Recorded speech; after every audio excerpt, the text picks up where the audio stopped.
ہماری safe city والی بہت ساری ویڈیوز پہ یہ کمنٹس آئے ہیں کہ اگر ایک شخص نے اپنی گاڑی سیل کر دی ہے، گاڑی اسی کے نام ہے لیکن گاڑی ہے کسی اور کے پاس، اب کیونکہ سیف سٹی کا چلان اس شخص کے گھر آئے گا جس کے نام پہ گاڑی ہوگی، لیکن کیونکہ وہ گاڑی سیل کر چکا ہے، وہ کسی اور کے پاس ہے، وائلیشن وہ کرتا ہے اور چلان اس کے گھر آتے ہیں، تو اس کا کیا حل ہے؟ ایسی سچویشن میں کیا کیا جائے؟ پہلی تو بات یہ ہے کہ جب بھی آپ گاڑی سیل کرتے ہیں، پرچیز کرتے ہیں، تو آپ دونوں کی یعنی سیلر کی اور بائر کی یہ ذمہ داری بنتی ہے کہ وہ گاڑی کو اس کے نام ٹرانسفر کر دیں جس نے خریدی ہے، اور یہ ساری کی ساری ذمہ داری دونوں پر ہوتی ہے تاکہ کسی قسم کا کوئی بھی ابہام نہ ہو۔ اور ایک وہ شخص جو گاڑی خریدتا ہے، پرچیز کرتا ہے، اس کی یہ ذمہ داری ہے کہ جب بھی وہ گاڑی کو 1.5 پہ لے کے جاتا ہے، وہاں سے گاڑی کی 1.5 کی رپورٹ لیتے ہیں کہ گاڑی کی چوری کی نہ ہو، گاڑی پر کوئی مقدمہ نہ ہو، یہ ہم ساری ویریفیکیشن کرواتے ہیں۔ تو آج سے وہاں جا کے آپ نے یہ بھی ویریفیکیشن کروانی ہے کہ کیا یہ سیف سٹی سے آزاد ہے گاڑی، کیا اس پر کوئی سیف سٹی کی طرف سے ای چالان تو نہیں ہے، یعنی یہ بھی ویریفیکیشن کو آپ ضرور کروائیں گے، تب جا کے آپ گاڑی پرچیز کریں گے۔ لیکن سیف سٹی کے آنے سے پہلے یہ پریکٹس نہیں تھی، آپ کو پتہ نہیں تھا اور آپ اپنی گاڑی سیل کر دیتے تھے اور وہ آپ کے نام ہی رہ جاتی تھی، لیکن آنر چینج ہو جاتا تھا، گاڑی کسی اور کے پاس ہوتی تھی۔ پہلی تو کوشش یہ کریں کہ اس شخص کو اپروچ کریں، اسے کہیں کہ بھائی گاڑی فوری اپنے نام ٹرانسفر کروائے۔ آپ کی ذمہ داری ہے کہ آپ اس شخص کو اپروچ کریں، اخلاقی طور پر وہ پابند ہے کہ وہ گاڑی کو اپنے نام ٹرانسفر کروائے، کیونکہ دونوں کی بایو میٹرک ضروری ہوتی ہے۔ لیکن اگر وہ شخص آپ کو نہیں ملتا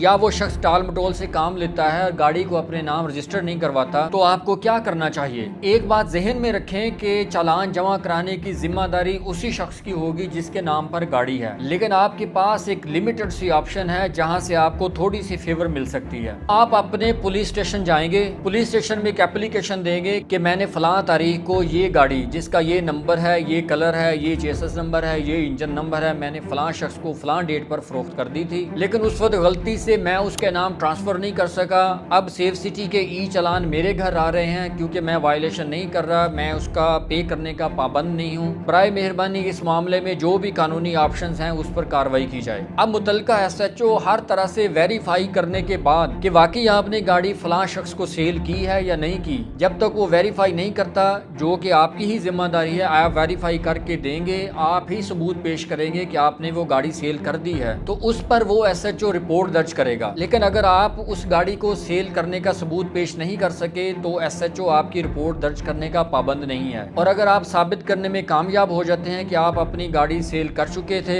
فلاں شخص کو کی تھی، فلاں ڈیٹ کو کی تھی، تو ایس ایچ او کی طرف سے لکھی گئی رپورٹ لے کر آپ ایکسائز کے آفس میں جائیں گے، وہاں جا کے آپ اپنی اپلیکیشن دیں گے کہ یہ والی گاڑی میں نے سیل کر دی تھی، اب چالان میرے نام پہ آ رہے ہیں، اور وہ شخص اپنے نام پہ گاڑی ٹرانسفر نہیں کرتا، ٹال مٹول سے کام لے رہا ہے، برائے مہربانی اس گاڑی کو بلیک لسٹ کر دیا جائے۔ اس حوالے سے ایکسائز اینڈ ٹیکسیشن آفس آپ کو ایک لیٹر جاری کرے گا جس کو لے کر آپ سیف سٹی اتھارٹی کے پاس جائیں گے، تو سیف سٹی اتھارٹی والے بھی اس کو ہر لحاظ سے ویریفائی کر کے اس کے بعد ہی اس کو بلیک لسٹ کریں گے، وہ گاڑی پکڑی جائے گی، سیز کر دی جائے گی، اور اس کے بعد تمام قسم کی قانونی کارروائیوں کے بعد ہی وہ گاڑی کسی کے سپرد کی جائے گی۔ جب معاملہ سپرداری کا آئے گا اس وقت آپ اپنی عرضی پیش کر سکتے ہیں، آپ اپنا مدعا بیان کر سکتے ہیں کہ یہ گاڑی میں فروخت کر چکا تھا لیکن اس کے نام ٹرانسفر نہیں ہو سکی، اس لیے چالان میرے گھر آ رہے ہیں، تو امید ہے وہاں سے آپ کو کچھ فیور مل سکتی ہے۔ لیکن آج کے بعد آپ نے یہ غلطی نہیں کرنی، جب بھی آپ گاڑی سیل کریں گے، پرچیز کریں گے، تو تمام قانونی لوازمات پورے کریں، گاڑی کو ٹرانسفر موقع پر ہی کریں، 1.5 سے جب چیک کرواتے ہیں تو سیف سٹی کی ویریفیکیشن لازمی کروائیں تاکہ آنے والے وقت میں آپ کو کسی بھی قسم کی مشکل کا سامنا نہ کرنا پڑے۔